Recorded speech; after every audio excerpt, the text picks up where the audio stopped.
রবিবারের একটা অলস দুপুর। রেডিওতে যুদ্ধের খবর শুনতে শুনতে মনে একরাশ বিরক্তি নিয়ে জানলার বাইরে চেয়েছিলাম। বৃষ্টির বেগটা বেশ বেড়েছে। থেকে থেকে কানে ভেসে আসছে কালো মেঘের গর্জন। আমার স্ত্রী মানে চৈতি শ্বশুরমশাইয়ের অসুস্থতার কারণে বাপের বাড়ি গিয়েছে। সেও প্রায় 3 দিন হলো। অগত্যা হাত পুড়িয়ে কোনো মতেই অভাগা আমি দুটো ডাল ভাত ফুটিয়ে খাচ্ছি। রেডিওটা আবহাওয়ার খারাপ থাকার কারণে মাঝে মধ্যেই ঝিরঝির শব্দ করে উঠছে। সারা সপ্তাহের কর্মব্যস্ততার ফাঁকে এই একটা দিনের অবসর যাপন। রেডিওটা বন্ধ করে ভাবলাম, বাইরে যাওয়ার কোনো সুযোগ যখন নেই, তখন না হয় কলেজ স্ট্রিট থেকে সদ্য কেনা রাজা বিক্রমাদিত্য এবং বেতালের গল্পগুলো পড়ি। সত্যি বলতে এ গল্প স্কুলে থাকাকালীন পড়েছি বটে, তবে সেই বই আবারও এই মধ্য বয়সে পড়ার মধ্যে একটা আলাদা অনুভূতি রয়েছে। পুরনো বইটা যে কোথায় সেটা বলতে পারি না, তবে নতুন বইটি পেয়ে কেন জানি না মনটা হঠাৎ করে ছেলেবেলায় ফিরে গিয়েছিল।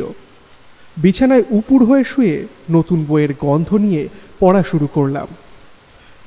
গল্পে ডুবে গিয়েছিলাম বলা যায়। ঠিক সেই সময় দরজায় টোকা পড়ল। ভাবলাম এই বৃষ্টির মধ্যে আবার কে এলো। বইটা বিছানায় রেখে উঠে গিয়ে দরজা খুলে দিলাম। দেখি কাক ভেজা হয়ে দাঁড়িয়ে রয়েছে কিশোরী। আমি দৌড় ছেড়ে তাকে ঘরের ভেতরে আসতে বললাম।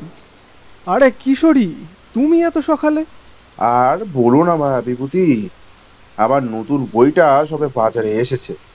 বইয়ের বিক্রিও ভালোই হয়েছে, তাই সম্পাদক মহাশয় নিজে ডেকে আমায় প্রাপ্য সাম্মানিকের চেয়ে খানিকটা বেশি অঙ্কের টাকাই হাতে গুঁজে দিলেন। বাহ, এ তো দারুণ খবর হে কিশোরী। তাহলে তোমার বেশ নাম ডাক হচ্ছে বলো। হে হে, ঠাকুর মশাইয়ের দয়ায় সাহিত্যের প্রতি ব্রতী হয়ে নিরলস প্রচেষ্টায় এই যুদ্ধের বাজারে কিছু অতিরিক্ত উপার্জন হচ্ছে, এই যা। ও হ্যাঁ, ঠাকুর মশাই বলতে মনে পড়লো, একবার যাবে নাকি আজ সন্ধ্যায়? বাইরে যে বৃষ্টি পড়ছে। আহা, ইচ্ছে থাকলেই যে উপায় হয়। মোড় থেকে একখানা রিক্সা নিয়ে নেব, তারপর রাস্তায় উঠে ট্রামে চললেই তো সোজা মটলেন। তবে তাই হোক, কর্তার ইচ্ছেতেই তো কর্ম। হা হা হা, তা তো বটেই। তবে কর্তাটা আমি নই, স্বয়ং ঠাকুর মশাই। ও হ্যাঁ, যাওয়ার আগে ঠাকুর মশাইয়ের জন্য পাসিং শোয়ের প্যাকেট নিতে ভুলে যেও না যেন। বলে উঠল কিশোরী। পাড়ার মোড়ের দোকান থেকে পাসিং শোয়ের প্যাকেট কিনে তারানাথ তান্ত্রিকের বাড়ি এসে যখন দরজায় টোকা দিলাম, চারি মা দরজা খুলে দিল। আমাদের দেখে সে বলল, আরে কাকা বাবুরা যে, বাবা বলেছিল আপনারা আজ আসবেন। কথাটা শুনে বিশেষ অবাক হলাম না, কারণ এর আগেও এমন ঘটনার সাক্ষী বহন করেছি আমরা দুজনেই। ঠাকুরমশাইয়ের ঘরে ঢুকে দেখলাম তিনি তার আসনে বসে গড়গড়াতে তামাক সাজছেন। আমাদের দেখে এক গাল হেসে বললেন, এই তো তোমরা এসে পড়েছো দেখছি। হ্যাঁ, শুয়ে বসো তোমরা। ভাবলাম এই বৃষ্টিতে কি করেই বা আসবে, তবে আসবে যে এটা আমি আগে থেকেই জানতাম। আমি বলে উঠলাম, ঠাকুরমশাই, আপনি তো বললেন যে এই পৃথিবীতে যা ঘটে সবই নাকি পূর্ব নির্ধারিত। হ্যাঁ, সে এক প্রকার বলতে পারো। তাহলে আজ এই বৃষ্টির দিনে এমনই কোনো একটা জমাটি গল্প হবে নাকি ঠাকুর মশাই? বলে উঠল কিশোরী। গল্প?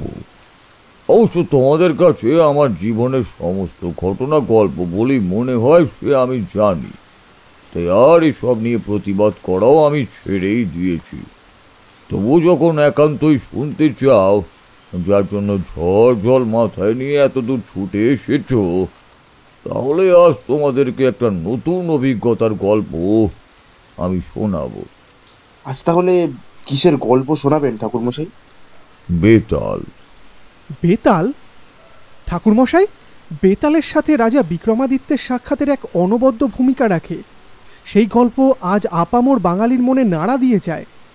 গড়গড়ার নলে একটা টান দিয়ে ধীরে ধীরে তিনি বলতে শুরু করলেন। ইতিমধ্যেই চারি মা এসে আমাদের জন্য 3 পেয়ালা ধোয়া ওঠাক চায়ের কাপ রেখে গেছে। চায়ের কাপে শুরুত করে চুমুক দিয়ে তারানাথ বললেন, তোমাদের মনে কৌতূহলের উদ্রেক হওয়াটাই স্বাভাবিক। প্রথম দিকে আমিও খানিকটা বিভ্রান্ত হয়ে পড়েছিলাম বটে, এটা বেতাল নাকি কোনো অতৃপ্ত প্রেতজনি প্রাপ্ত পিশাচ কিংবা পিশাচিনী। তবে ধীরে ধীরে সবটাই বুঝতে পারি। যখন বুঝতে পেরেছিলাম তখন অনেকটাই দেরি হয়ে গিয়েছিল। আমার সুদীর্ঘ তন্ত্র সাধনার জীবনে আমি নিজেও একবার বেতালের সম্মুখীন হয়েছিলাম বইকি। সেই গল্প তোমাদের আগেও বলেছি, তবে আজ আবারও একবার মনে করিয়ে দিই। তখনও আমার তন্ত্রের হাতে খড়ি হয়নি। এই ঘটনা মধুসুন্দরী দেবীর সাথে সাক্ষাৎ হওয়ার বহু আগের। আমাদের গ্রামে সেই সময় এক সন্ন্যাসী ঠাকুর এসেছিলেন। তিনি আমার হাত এবং কপাল দেখে বলেছিলেন আমার তন্ত্রের যোগ রয়েছে, তবে সেই শিক্ষা সম্পূর্ণ হবে না, কারণ আমার জীবনে গৃহস্থ জীবনের যোগও বর্তমান। তিনি এও জানিয়েছিলেন যে আমার নাকি খুব বড় এক বিপদ আসতে চলেছে, যার থেকে মুক্তি পেতে গেলে উপায় একটাই, গাত্রবন্ধন। জীবনে প্রথমবার সেই জটাধারী সাধুর কাছ থেকে আমি গাত্রবন্ধন মন্ত্র শিখেছিলাম। ওই সময় নানান গ্রামে ঘুরতে ঘুরতে মাধব ঘোষ বলে একজনের বাড়িতে আশ্রয় নিয়েছিলাম, যার বাড়িতে আমারই মতো এক আশ্রয়দাতা তান্ত্রিক তারই মেয়েকে ভৈরবী করার বাসনা ব্যক্ত করেছিলেন। মাধব ঘোষ সেটা শুনে তাকে অপমান করে বাড়ি থেকে বেরও করে দিয়েছিলেন এবং তিনি প্রতিশোধ নিতে তার বাড়িতে বেতাল পাঠিয়েছিলেন। ওই সময় আমাদের গ্রামে সেই সাধুর কাছে শেখা গাত্রবন্ধন মন্ত্র আমায় এবং গোটা ঘোষ পরিবারকে বেতালের হাত থেকে রক্ষা করেছিল। তবে আমার এই গল্পে আমি বেতালের এক ভিন্ন চারিত্রিক বৈশিষ্ট্যের সাথে পরিচিত হয়েছিলাম। এই গল্পের শেষে তোমাদের সমস্ত প্রশ্নের উত্তর তোমরা অবশ্যই পাবে। তবে তার আগে তোমাদের জ্ঞাতার্থে জানিয়ে রাখি যে এই বেতাল আসলে কি। শাক্ত ধর্ম অর্থাৎ যেই সকল সাধক শক্তির উপাসক তাদের শাক্ত ধর্মাবলম্বী বলা হয়। এই মতবাদ অনুযায়ী মন্থন ভৈরব তন্ত্র মতে বেতাল চলন ধরার সাথে যুক্ত 8 অভিভাবকের একজনকে বোঝায়। 8 অভিভাবক যারাই বিশ্বে ব্রহ্মাণ্ডের রক্ষক অর্থাৎ অগ্নি বেতাল, জয়ন্ত, জ্বালামুখী, ভীমনাদা, ঘোড়া, মেঘনাদা, মহাকাল এবং খাগা। তোমরা নিশ্চয়ই পাঠ্য বইয়ে কিংবা গল্পে বেতাল পঞ্চবিংশতি পড়েছ, যেখানে রাজা বিক্রমাদিত্য এবং বেতালের গল্পও রয়েছে। বেতাল একজন ভবিষ্যৎ দ্রষ্টা। সে সাধকের কানে কানে ভবিষ্যতে কি ঘটতে চলেছে সেগুলো বলে চলে। তবে এই বেতাল সাধারণত কোনো শবদেহকে আশ্রয় করে থাকে। সে কোনো মৃত ব্যক্তির শরীরে আশ্রয় নিলে সেই ব্যক্তি পুনরায় জেগে ওঠে। আমি নিজেও বেতাল সিদ্ধ তান্ত্রিক, তবে মোহনকুঞ্জ গ্রামে ওই দিন আমি যে বেতালের দেখা পেয়েছিলাম তাকে প্রথমে চিনতেও পারিনি। তাহলে তোমাদের বলি শোনো। তখন আমার ওই বয়স ধরো না ওই 30-এর ঊর্ধ্বেই হবে। বিয়ে করেছি তাও প্রায় বছর খানেক। এরই মধ্যে চারিমা আমাদের জীবনে আলো করে এসেছে। মধুসুন্দরী দেবী আমায় বলে গিয়েছিলেন যে আমি কখনো ধনী হয়ে উঠতে পারবো না, তবে মোটা ভাত কাপড়ের অভাব কোনোদিনও হবে না। ভাগ্য গণনা করে ইতিমধ্যে বেশ খানিকটা পরিচিতি পেয়েছি। যৌবনের শুরুতে আমার কষ্টার্জিত তন্ত্র শক্তিকে অর্থ উপার্জনের জন্য অনেক সময় বাজে কাজেও খরচ করে ফেলেছিলাম, ফলে সেই শক্তি খানিক হ্রাসও পেয়েছে। একদিন মক্কেলের আশায় দাওয়ায় বসে গড়গড়াতে তামাক সাজছি, ঠিক এমন সময় আমারই বয়সী এক মধ্যবয়স্ক যুবক ঘোড়ার গাড়িতে চেপে এই মর্টলেনের বাড়ির সামনে এসে উপস্থিত হলেন। সাজ পোশাক দেখে সহজেই অনুমান করতে পারলাম যে তিনি কোনো অভিজাত বংশেরই সন্তান। ঘোড়ার গাড়ির কচুয়ানকে গাড়িতেই থাকার নির্দেশ দিয়ে তিনি আমার সামনে উপস্থিত হয়ে জিজ্ঞেস করলেন, মহাশয়, আমি তারানাথ তান্ত্রিকের দর্শন প্রার্থী। উনি এখানেই কোথাও থাকেন। আপনি যদি দয়া করে বলতে পারেন ওনার বাড়ির ঠিকানাটা, তাহলে বড়ই উপকৃত হতাম। আমি লক্ষ্য করলাম ভদ্রলোকের গিলে করা ধুতি, সিল্কের দামি পাঞ্জাবি, হাতের আঙুলে সোনায় বাঁধানো নানান চকমকি পাথর, প্রশস্ত কপাল ছড়িয়ে পেছন থেকে আঁচড়ানো চুল। তবে দুই চোখ জুড়ে রাত্রি জাগরণের চিহ্ন স্পষ্ট ফুটে উঠেছে তার। চোখ দুটি জবা ফুলের মতো লাল, এবং সবচেয়ে বড় ব্যাপার, তার কপাল দেখে বুঝলাম সামনেই যে তার মৃত্যুযোগ রয়েছে। আমি দাওয়া ছেড়ে উঠে দাঁড়িয়ে তাকে বললাম, আমি তারানাথ তান্ত্রিক। আপনি আমারই সন্ধানে এসেছেন, তবে আপনার পরিচয়? আমি বিলাস মোহন, মোহনকুঞ্জ বাড়ির জমিদার বাড়ির ছেলে এবং দিগন্ত মোহনের একমাত্র পুত্র। আমরা যে বড়ই বিপদে পড়েছি ঠাকুর মশাই, আপনি আমাদের এই বিপদের হাত থেকে রক্ষা করুন। আপনি শান্ত হন এবং ভেতরে আসুন। বিলাসমোহন ঘরে ঢুকে বসতেই আমি তাকে ভাড়ার ঘর থেকে এক গ্লাস দুধ এনে দিলাম। স্নায়ুতন্ত্রকে সতেজ রাখতে এবং শরীরের ভেতরের তাপমাত্রা প্রশমিত করতে দুধের জুড়িমেরা ভাত। পুরো দুধটুকু এক চুমুকে শেষ করে খানিক ধাতস্থ হলেন তিনি। এইবার আমি আমার নির্দিষ্ট আসনে বসলাম। তোমরা এই মুহূর্তে যে আসনে আমায় বসতে দেখছো, জেনে রেখো এ কোনো সাধারণ আসন নয়। এ আসনে বসে আজও আমি জপ তপ করি। আমি তার কপালে ঠিক মাঝখানে যেখানে আজ্ঞা চক্র থাকে, যেখানে উন্মুক্ত হয় ত্রিনয়ন, সেই স্থানে বুড়ো আঙুল রেখে তার মস্তিষ্কের প্রবাহিত তরঙ্গের স্রোত এবং তার সাথে তার মস্তিষ্কের তরঙ্গের মিলন ঘটাতেই চোখের সামনে ফুটে উঠল কিছু দৃশ্য। একজন দীর্ঘদেহী বিপুল কলেবরের পুরুষ, তিনি মাটিতে উবু হয়ে বসে আয়েশ করে একটা গোটা ছাগলের মাথা চিবিয়ে খেয়ে চলেছে। তার ঠোঁট বেয়ে গড়িয়ে নামছে লাল রক্তের ধারা, কানে ভেসে আসছে ঘণ্টার ধ্বনি এবং মায়ের আরতির মন্ত্র উচ্চারণ। আমার দুই চোখের পাতা বন্ধ। ধীরে ধীরে আমার মনশ্চক্ষে ফুটে উঠল আরো একটি দৃশ্য। সে পুরুষ ধীরে ধীরে মুখ তুলে চাইল। এরপর সে হাতের চেটো দিয়ে মুখে লেগে থাকা রক্ত পরিষ্কার করে ধীরে ধীরে এগিয়ে চলল মন্দিরের দিকে। আমি চোখ মেলে চাইলাম। বিলাসমোহনকে বললাম, আচ্ছা, আপনার পরিবারে কি এমন কিছু সম্প্রতি ঘটে গিয়েছে যা অস্বাভাবিক? এমন কোনো দৃশ্য যা হয়তো আপনি দেখেছেন, যেটা আমায় বলতে চান? আপনার সম্বন্ধে যাহা শুনেছিলাম সবই সত্যি দেখছি। আপনি প্রকৃতই ত্রিকালদর্শী। আপনি সবই বুঝতে পারছেন। না বিলাসবাবু, সবটা নয়, তবে খানিকটা। বিষয়টা কি আপনার বাড়ির কোনো সদস্যকে কেন্দ্র করে? হ্যাঁ ঠাকুরমশাই, আমার বাবা মানে জমিদার দিগন্ত মোহন, ওনার স্বভাব চরিত্র হঠাৎ করেই কেমন যেন আমূল বদলে গিয়েছে। সেটা ঠিক কেমন? এই ধরুন, যেমন দৈনন্দিন জীবন, খাদ্যাভ্যাস, রুচি, পছন্দ অপছন্দের তালিকা, সবটাই যেন এক রাতের মধ্যে কেমন রদ বদল ঘটেছে ঠাকুরমশাই। বিষয়টি যদি আর একটু বিস্তারিতভাবে বলেন তাহলে সুবিধা হতো বিলাসবাবু। তাহলে গোড়া থেকেই বলি শুনুন। প্রায় 1 মাস আগে এক রাতে বেশ ঝড় বৃষ্টি হয়েছিল। ওই রাতে আমরা প্রত্যেকেই মরার মতো ঘুমে আচ্ছন্ন হয়ে তন্দ্রাচ্ছন্ন হয়েছিলাম। বদলটা ওই রাতের পরেই শুরু হয়েছিল কিনা তাই সেই রাতের উল্লেখ করলাম। সকালে ঘুম থেকে উঠে দেখি মা রান্নাঘরে কার সাথে যেন চিৎকার চেঁচামেচি শুরু করেছে। ঘুম ভাঙতেই দেখি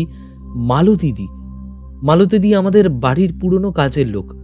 রান্না বান্না করা থেকে ঘরের কাজ সবটাই এক হাতে সামলায়।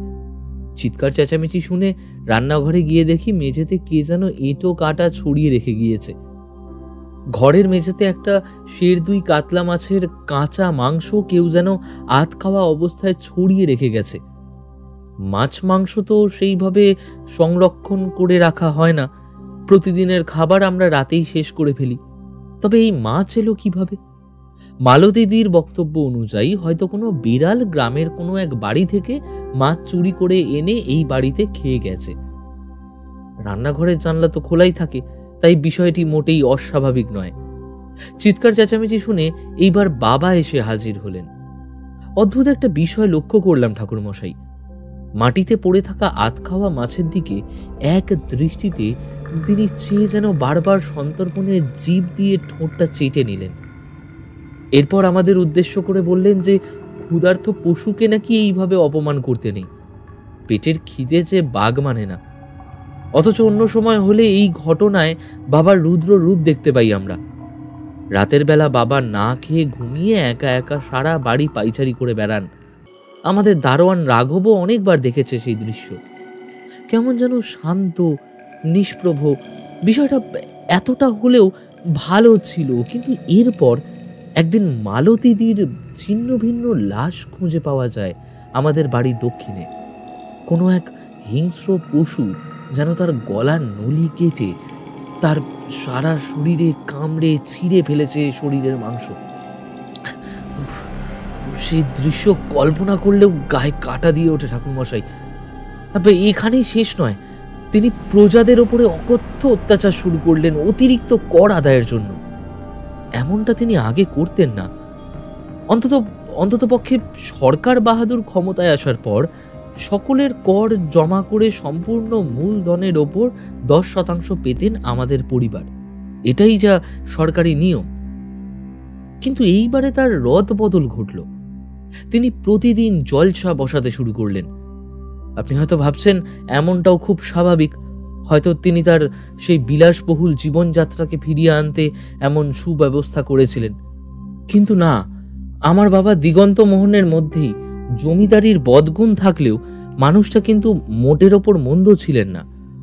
বাবা খুব বেশি দূর পড়াশোনা করেননি, অথচ এখনকার এই পরিবর্তিত রূপ অনায়াসে চণ্ডীপাঠ থেকে শুরু করে বেদ বেদান্তের শ্লোক তিনি আওড়াতেন। বিভিন্ন বিষয় লক্ষ্য করতাম তার অগাধ পাণ্ডিত্য।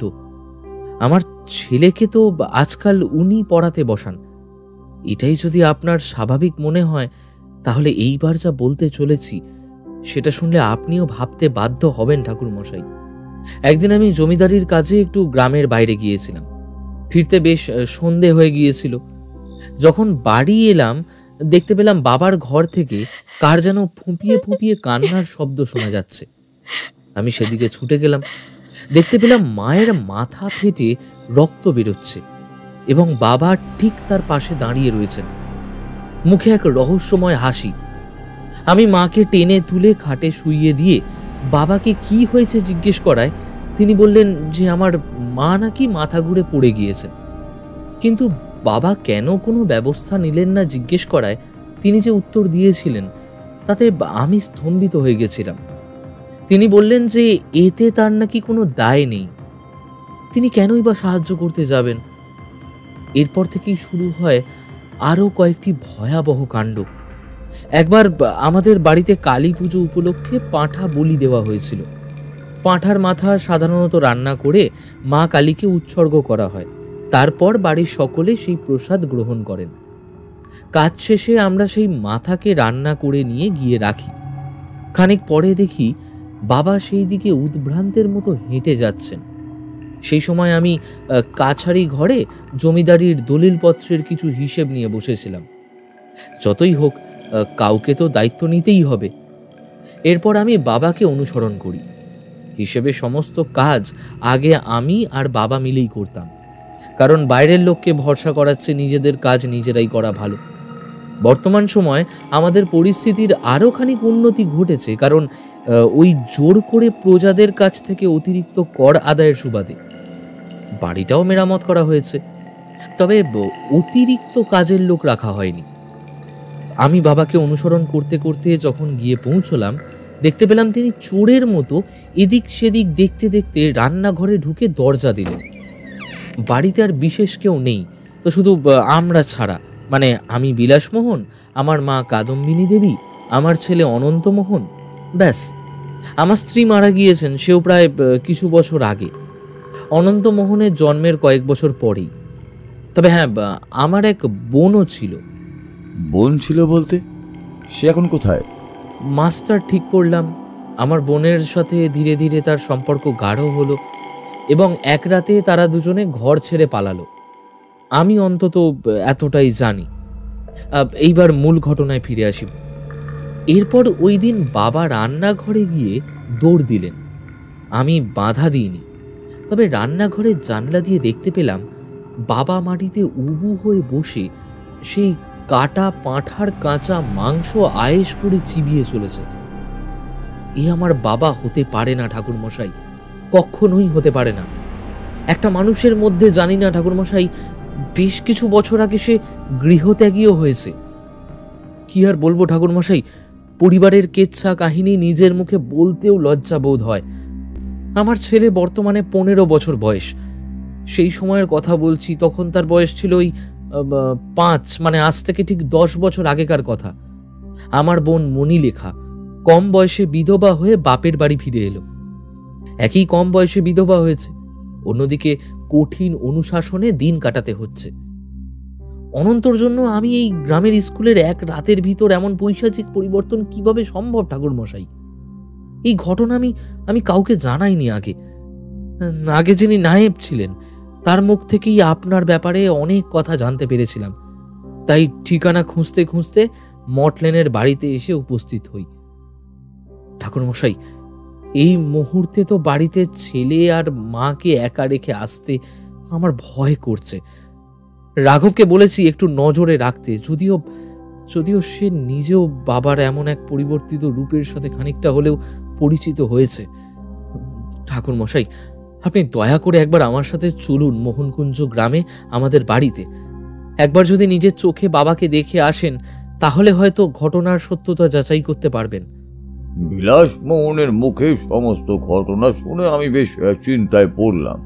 এমন ঘটনা আগে বিস্তর শুনেছি ঠিকই, এই যেমন কোনো প্রতিহিংসা পরায়ণ প্রেত কোনো জীবিত মানুষের শরীরে ভর করে সকল জাগতিক চাহিদা চরিতার্থ করে। কিন্তু এখানে অনেকগুলো প্রশ্ন থেকে গিয়েছে বিলাসবাবু। কোনো সাধারণ প্রেত এইভাবে চণ্ডীপাঠ করতে পারে না, নানান শাস্ত্রে পণ্ডিত হয় না, মা কালীর পুজোর সময়কালে মন্দিরে প্রবেশ করে সেই পুজো দেখা কিংবা শ্রদ্ধাঞ্জলি অর্পণ, না, কোথাও তো একটা বড় ফাঁক থেকে গিয়েছে।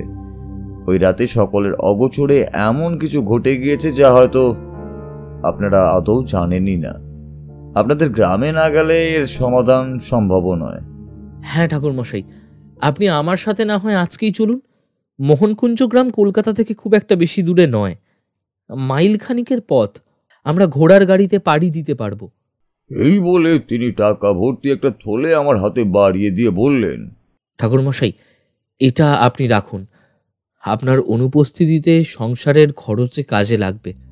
মানুষের কল্যাণের জন্য এইভাবে টাকা নেওয়া আমার আদর্শের বিরুদ্ধাচরণ, কিন্তু তবুও ভেবে দেখলাম যে সত্যিই তো আমার অনুপস্থিতিতে যদি টাকার দরকার লাগে, তাহলে তোমাদের বৌদি ভাই, মানে আমার স্ত্রী, সেটা কিভাবেই বা জোগাড় করবে। অগত্যা টাকা কটা আমার স্ত্রীর হাতে দিয়ে ওই দিনই রওনা দিলাম মোহনকুঞ্জ গ্রামের উদ্দেশ্যে।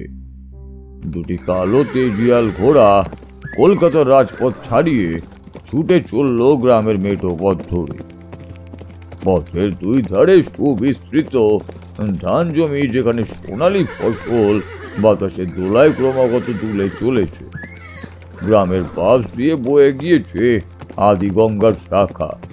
প্রবল জলোচ্ছ্বাস যেন আছড়ে পড়ছে মাটিতে। বুঝতে পারলাম নদীতে জোয়ার এসেছে। ঘোড়ার গাড়িটা গড়গড়িয়ে চলতে চলতে যখন ঠিক জমিদার বাড়ির সামনে এসে উপস্থিত হলো, একটা অদ্ভুত কাণ্ড ঘটে গেল। ঘোড়া দুটো সামনে দুটি পা তুলে চি শব্দ করে এক পরিত্রাহী আর্তনাদ করে উঠল। কিছুতেই তারা বাড়ির ভেতরে ঢুকতে চাইছে না। গাড়ির কোচওয়ান হাতে ধরে থাকা চাবুকের সপাত সপাত আওয়াজ করে ঘোড়া দুটোর পিঠে মারলেও কোনো ফলই হলো না। আমি দেখতে পেলাম ঘরের ভেতর থেকে এক 50 ঊর্ধ্ব ব্যক্তি হাতে ধরে থাকা রূপোয় বাঁধানো লাঠি হাতে এদিকে এগিয়ে আসছে। তাকে দেখে ঘোড়াগুলো বিকট শব্দ করে ডেকে উঠে পেছনে সরে গেল। আমরা বেগতিক বুঝে গাড়ি থেকে নেমে দাঁড়ালাম। লক্ষ্য করলাম সেই ব্যক্তি যতই কাছে এগিয়ে আসছে, ঘোড়াগুলোর মধ্যে এক তীব্র অস্থিরতা চোখে পড়ছে। ধীরে ধীরে তিনি আরো কাছে এগিয়ে এলেন। এরপর ঘরগুলোর দিকে একটা ঠান্ডা দৃষ্টি নিক্ষেপ করে তাদের শরীরে হাত বুলিয়ে দিতেই অবিশ্বাস্যভাবে তারা আগের মতোই শান্ত হয়ে গেল। তিনি কচুয়ানকে পাঞ্জাবির পকেট থেকে কয়েকটা রূপোর মুদ্র এগিয়ে দিতেই কচুয়ান একটা লম্বা সেলাম টুকে ঘোড়ার গাড়ি নিয়ে আবার উল্টো পথে গ্রামের রাস্তার এক ঝাঁক ধুলো উড়িয়ে ফিরে চলল আপন গন্তব্যে। বিলাস তাকে দেখে তার পায়ে হাত দিয়ে প্রণাম করে বললেন, বাবা, ইনি তারানাথ ঠাকুর, কলকাতায় থাকেন। আসলে বাড়িতে এমন একের পর এক কাণ্ড হয়ে চলেছে যে ভাবলাম কোনো গ্রহ দোষ লাগলো নাকি, তাই ওনাকে কলকাতা থেকে এত দূরে নিয়ে এলাম। জমিদার দিগন্ত মোহন বেশ খানিক সময় আমায় পা থেকে মাথা অবধি তীক্ষ্ণ দৃষ্টিতে জরিপ করে নিলেন। এরপর বললেন, কোন মার্গের সাধক আপনি? জাতিতে তো ব্রাহ্মণ হলেও আপনি তো আধ্যাত্মিক মতে পূজা করেন না। এইবার বেশ অবাক হলাম আমি, কারণ আমার শরীরে কোনো সাধকের মতো বেশভূষা ছিল না মোটেই। আমি তাকে জিজ্ঞেস করলাম, আপনি কি করে জানলেন যে আমি তন্ত্রের পথে ব্রতী? আমি তো আপনাকে কিছুই জানাইনি। আমার কথা শুনে খানিক কটাক্ষ করার ভঙ্গিমায় তার ছেলের হাসি হেসে তিনি বললেন, আমি সব বুঝতে পারি ঠাকুর মশাই, আপনি আমার অতিথি, তাই আজ থেকে আপনার সকল ভালো মন্দের দায়িত্ব আমার। অন্তত যে কটা দিন এখানে থাকবেন থাকুন, পুজো পাঠ করুন, আপত্তি নেই। তবে একটা কথা, অনেক সময় অধিক কৌতূহল কিন্তু বিপদ ডেকে আনতে পারে। কথাগুলো বলে ঔদ্ধত্য দেখিয়ে দাপটের সঙ্গে তিনি গটগট করে হেঁটে গেলেন অন্তঃপুরের দিকে। বিলাস ভয়ার্ত চাহনিতে তার চলে যাওয়ার দিকে একবার তাকিয়ে গেটের কাছে এতক্ষণ লাঠি হাতে বসে থাকা রাঘবকে উদ্দেশ্য করে বললেন, ঠাকুর মশাইকে নিয়ে যাও রাঘব। জি হুজুর। এই বলে এক পালওয়ান গোছের লোক আমায় সাথে নিয়ে ভেতরে চলল। সাথে সাথে বিলাসও আসতে লাগলেন। খানিক দূর প্রায় বাড়িটার কাছাকাছি আসার পর বিলাস আমায় উদ্দেশ্য করে কানের কাছে মুখ এনে ফিসফিসিয়ে বলে উঠলেন, রাঘবকে কেন নিয়ে যেতে বললাম জানেন? কারণ যাতে আপনি তাকে বাবার ব্যাপারে একান্তে কিছু জিজ্ঞাসাবাদ করতে পারেন। রাঘবকে আপনার সাথে একা কথা বলতে দেখলে বাবা সন্দেহ করতেন। বাবাকে দেখে আপনি কিছু বুঝতে পারলেন ঠাকুর মশাই? এক অদ্ভুত তেজ লক্ষ্য করলাম আপনার বাবার শরীরে। সাধারণত কোনো উচ্চ মার্গের সাধক কিংবা আত্মাদের মধ্যেই এমন তেজ লক্ষ্য করা যায়। আপনার বাবার মধ্যে একদিকে রয়েছে শুভ সত্তা এবং অপর দিকে অশুভ সত্তা, যার কারণে ঘোড়াগুলো ভয় পেয়েছিল, আবার অদ্ভুতভাবে শান্তও হয়ে গিয়েছিল। এইবার আমি রাঘবকে প্রশ্ন করলাম, তুমি তোমার মনিবের মধ্যে কেমন পরিবর্তন লক্ষ্য করেছিলে বলো তো? রাঘব এবার বিলাসের দিকে তাকাতেই তিনি চোখের ইশারায় বুঝিয়ে দিলেন যে আমি সবটাই জানি। রাঘব বলল, ঠাকুর মশাই, মনিব কেমন যেন বদলে গিয়েছেন। অদ্ভুত তার কথার ধরন, আর রাত বিরেতে না ঘুমিয়ে তিনি সারা বাড়ি টহল দিয়ে বেড়াতেন। তার এই অদ্ভুত আচরণের কারণ আমিও জানি না। আচ্ছা, তিনি ঠিক কোন দিকে যান? কেন জানি না। এবার রাঘব আমার কথা শুনে বেশ থতমতই খেল। আমতা আমতা করে বলল, সে তো বলতে পারবো না ঠাকুর মশাই, কারণ মূল ফটক ছেড়ে রাত্রির বেলায় কোথাও যাওয়ার অনুমতি নাই। আমি এসে বেশি কিছুই বলতে পারবো না ঠাকুর মশাই। বেশ বেশ, বাকিটা আমি ঠিকই জেনে নেব। আমি আর বিশেষ কথা বাড়ালাম না। বুঝতে পারলাম এও কোনো কিছু গোপন করছে যা আমায় জানতেই হবে। তখন সন্ধ্যা হয়ে এসেছে প্রায়। সূর্য দেবতা তার অন্তিম আবার ছড়িয়ে ধীরে ধীরে বিদায় নিচ্ছেন অস্তাচলে। ঘরের ভেতরে প্রবেশ করতেই আমার নাকে ভেসে এলো এক অদ্ভুত মাংস পোড়া গন্ধ, ঠিক যেমন শ্মশানে পাওয়া যায়। ঘরের ভেতরে যেন এক অপার্থিব মৃত্যুর হাতছানি রয়েছে। আমি ঘরে প্রবেশ করতেই সামনে এগিয়ে এলেন কাদম্বিনী দেবী এবং বিলাসের 15 বছরের ছেলে অনন্ত। অনন্ত এসে আমায় প্রণাম করতেই আমি তাকে বুকে জড়িয়ে ধরে বললাম, থাক বাবা থাক, আমায় আর প্রণাম করতে হবে না। আমি তোমায় আশীর্বাদ করছি, অনেক বড় হও বাবা। পাশে দাঁড়িয়ে থাকা কাদম্বিনী দেবীর দিকে তাকাতেই দেখলাম তার মাথায় ক্ষতের চিহ্ন স্পষ্ট। বুঝতে পারলাম বিলাসের বলা সেই অভিশপ্ত রাতের স্মৃতিচিহ্ন হিসেবে এই ক্ষত রয়ে গিয়েছে। আমি এই নিয়ে কোনো প্রশ্ন করলাম না, শুধু চারপাশটা মন দিয়ে জরিপ করতে লাগলাম। ইতিমধ্যে ভেতর থেকে বেরিয়ে এসেছেন জমিদার দিগন্ত মোহন। তিনি আমার দিকে চেয়ে মুচকি হেসে বললেন, রাতে আপনি অন্ন গ্রহণ করবেন নিশ্চয়?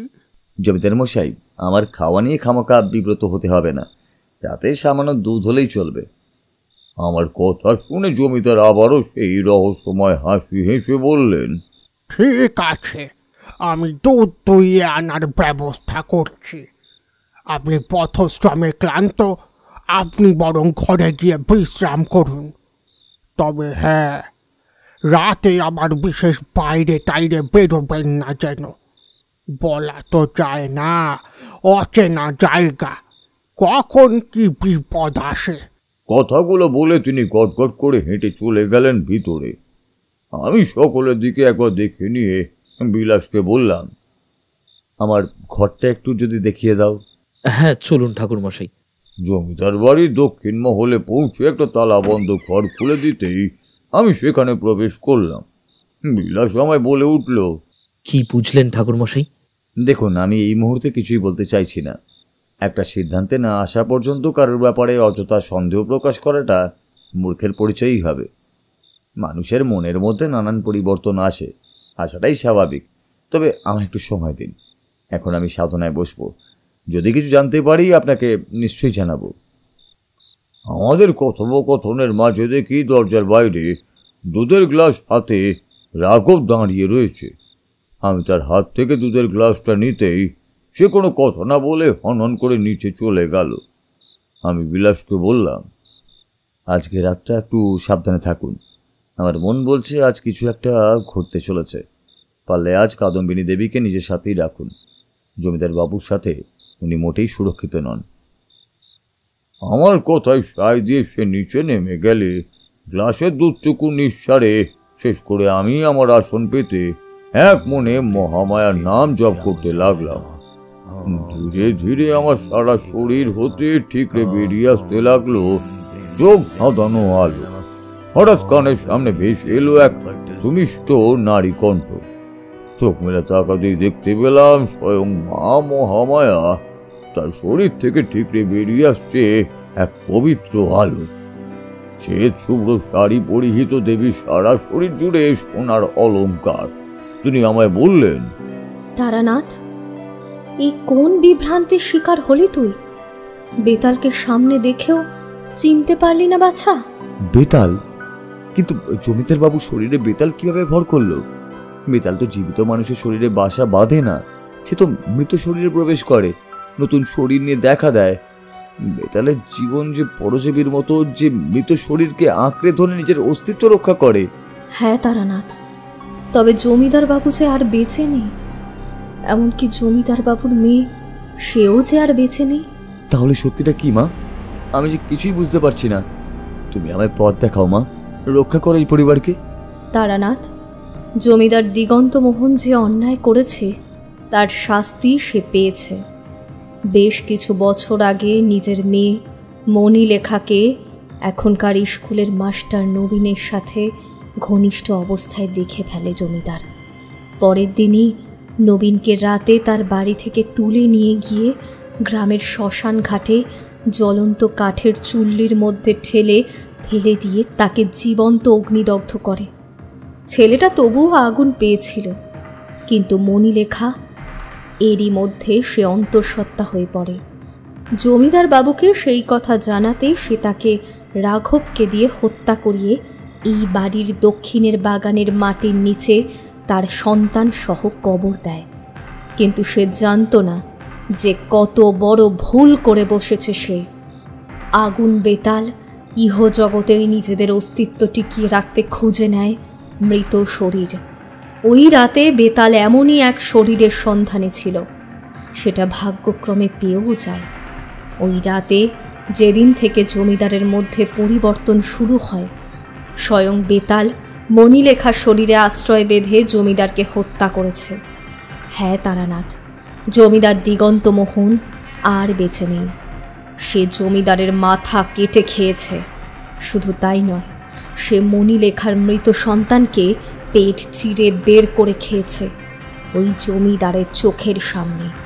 বেতাল একটি মৃতদেহ আশ্রয় করে বাঁচতে পারে, কিন্তু একাধিক নয়। যেমন কোনো মৃত গর্ভবতী মেয়ে যার কিনা পেটের ভেতরেই সন্তান মারা গিয়েছে, সাথে মাও। সাধারণত পুরুষদের শরীরকে আশ্রয় করে থাকে বেতাল। মণিলেখাকে দেখে জমিদারের মনে হয়েছিল হয়তো তার মেয়ে প্রেতিনী রূপে ফিরে এসেছে, কিন্তু না। এরপর মণিলেখার শরীরে ভর করে। প্রথমে সে তার মৃত সন্তানের মাংস ভক্ষণ করে এবং শেষে জমিদারের মুণ্ডচ্ছেদ করে তার শরীরে আশ্রয় নেয়। বেতাল মালতীকেও হত্যা করেছিল, কারণ সে তাকে কাঁচা মাছ খেতে দেখে ফেলেছিল। মালতী সব জানত, শুধু ভয়ে কাউকে কিচ্ছুটি বলতে পারেনি। তারানাথ, তুই বেতাল সিদ্ধতান্ত্রিক।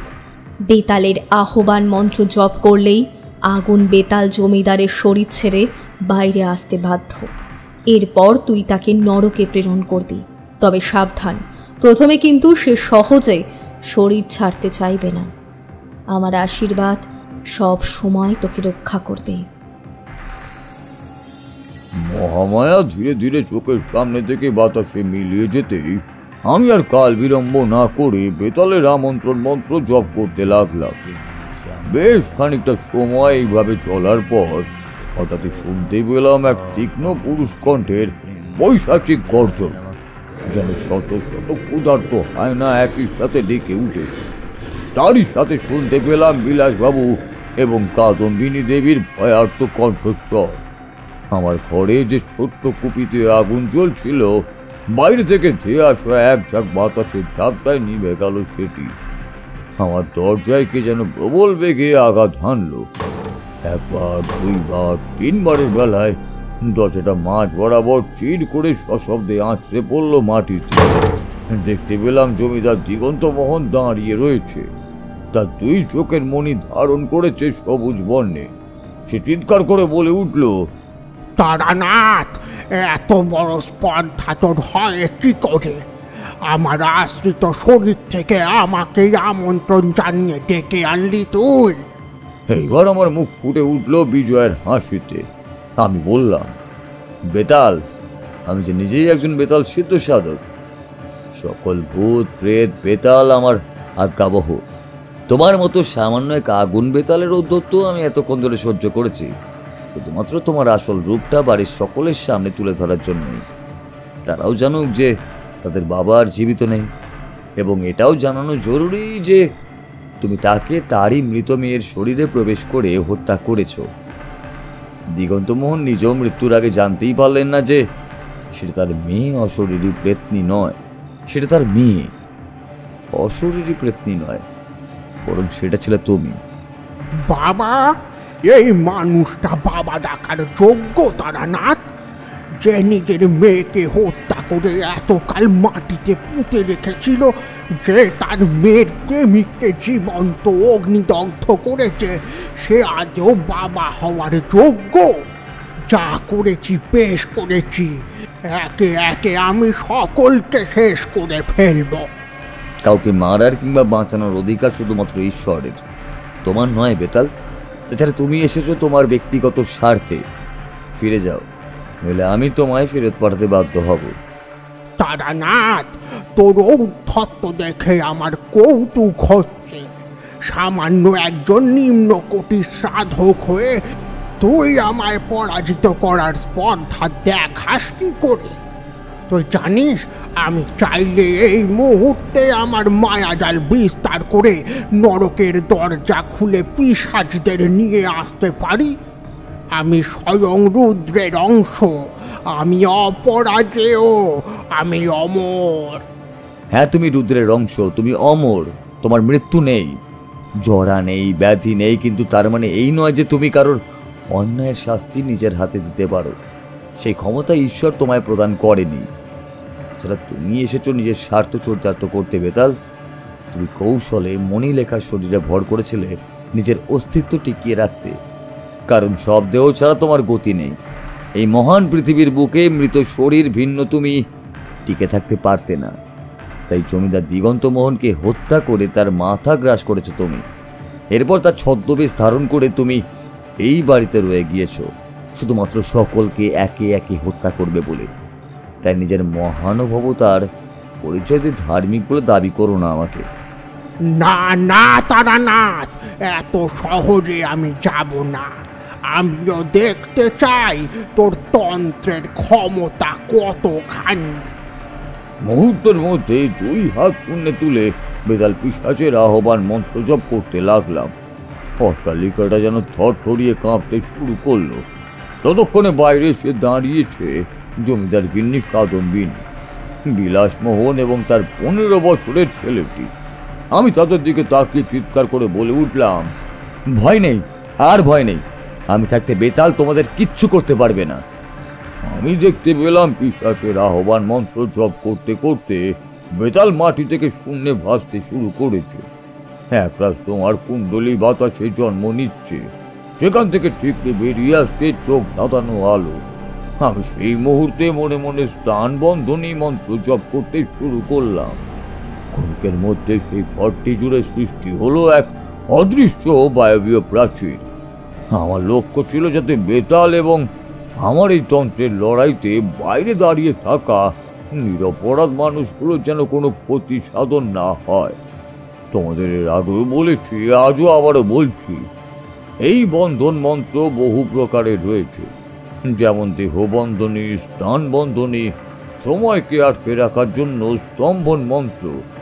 তাছাড়াও অশুভ আত্মাদের গৃহস্থ বাড়ি থেকে দূরে রাখতে গৃহবন্ধনী তো রয়েছে।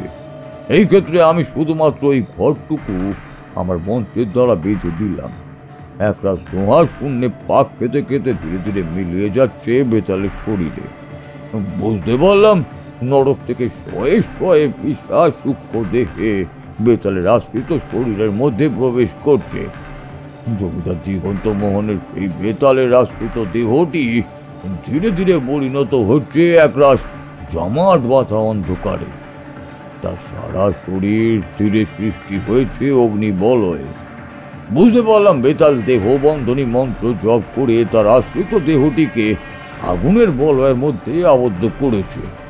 আমিও দেহ বন্ধনী মন্ত্র জপ করতেই আমার দেহটিকে ঘিরে সৃষ্টি হলো স্বচ্ছ স্ফটিকের মতো এক বায়বীয় আস্তরণ। বেতাল এবার শূন্যে 2 হাত বাড়িয়ে বিড়বিড় করে অগ্নিকে স্মরণ করতেই দেখা দিল তার 2 হাতের মাঝে এক প্রজ্বলিত আলোক বলয়। মুহূর্তের মধ্যে সেটি ছুঁড়ে মারলো আমার দিকে। আমিও প্রস্তুত ছিলাম। বিড়বিড় করে স্তম্ভন মন্ত্র জপ করতেই সেই আগুনের গোলক পিণ্ড শূন্য পথেই থমকে গেল। বেতাল ক্রোধে ফেটে পড়ল। সময় যেন থমকে গিয়েছে সেখানে। প্রাসাদ সম জমিদার বাড়িটাতে বিরাজ করছে এক নৈঃশব্দ। বাইরে তখন ঝমঝমিয়ে বৃষ্টি শুরু হয়েছে। আগুনের গোলকটা তখনও শূন্য পথে স্থির হয়ে দাঁড়িয়ে রয়েছে।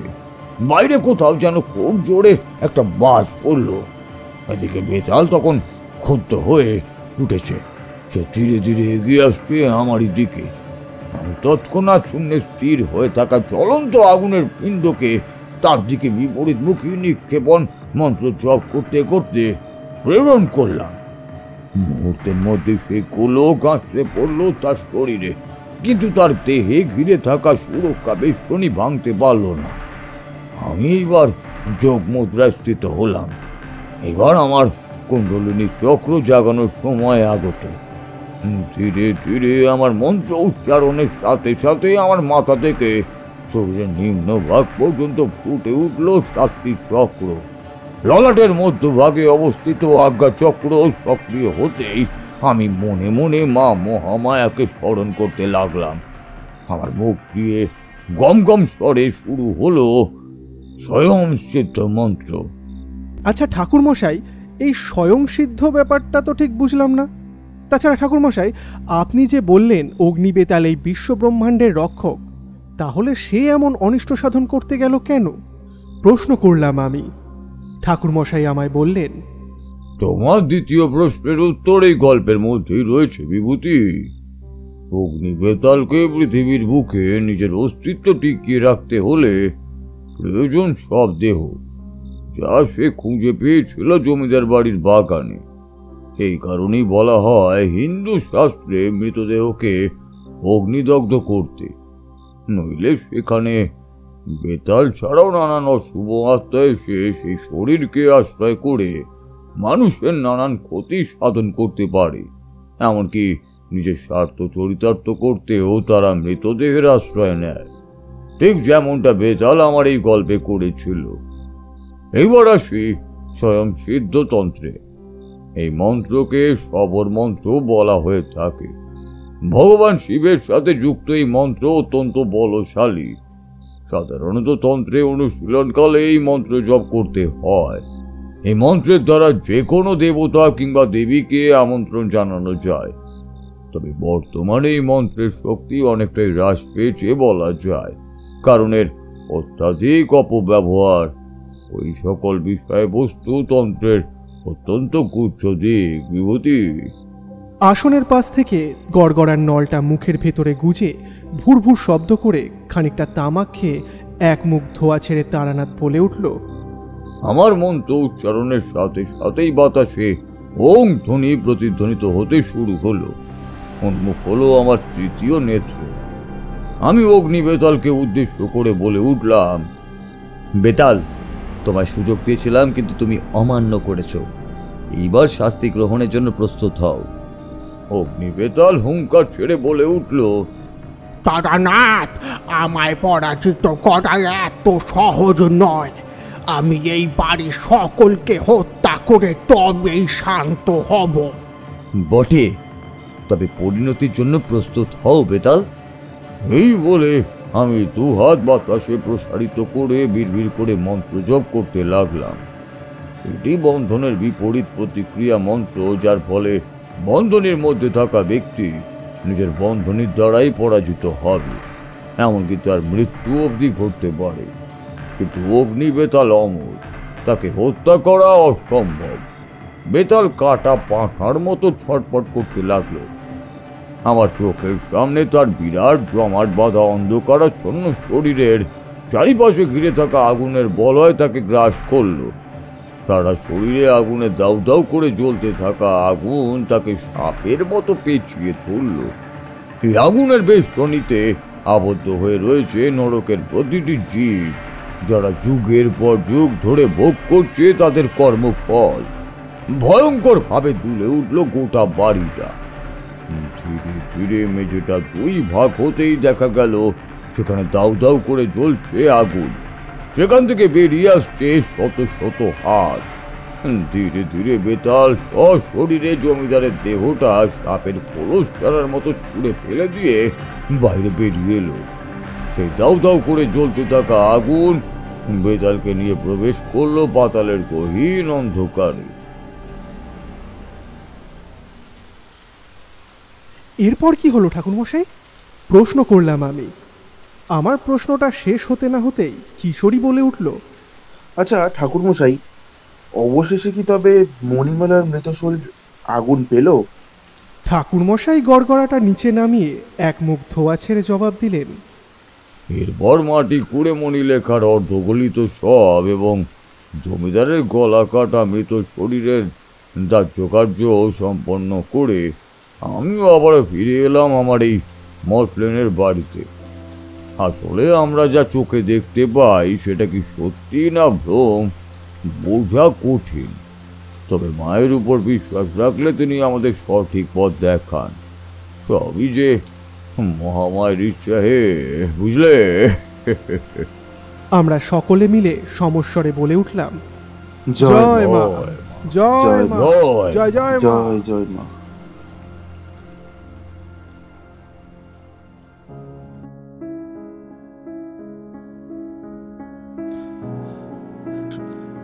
এতক্ষণ আপনারা শুনছিলেন লেখক আর্য রায়ের কলমে তারানাথ তান্ত্রিকের গল্প বেতাল সংহার। তাহলে কেমন লাগলো গল্পটা? ভালো লাগলে অবশ্যই ভিডিওটিকে লাইক করুন, কমেন্টে জানান আপনাদের মতামত এবং বন্ধুদের সঙ্গে অনেক অনেক শেয়ার করুন। আর আপনি যদি আমাদের চ্যানেলে নতুন হন কিংবা এখনও সাবস্ক্রাইব না করে থাকেন, তাহলে আমাদের চ্যানেলটিকে সাবস্ক্রাইব করে বেল আইকনটি প্রেস করে দিন আমাদের আগামী গল্পের নোটিফিকেশন সবার আগে পাওয়ার জন্য। আজকের গল্প পাঠে আমি কৌশিক, তারানাথের চরিত্রে বুবাই সাহা, অন্যান্য চরিত্রে মৌমিতা, রূপম, সৌরভ, কৌশিক।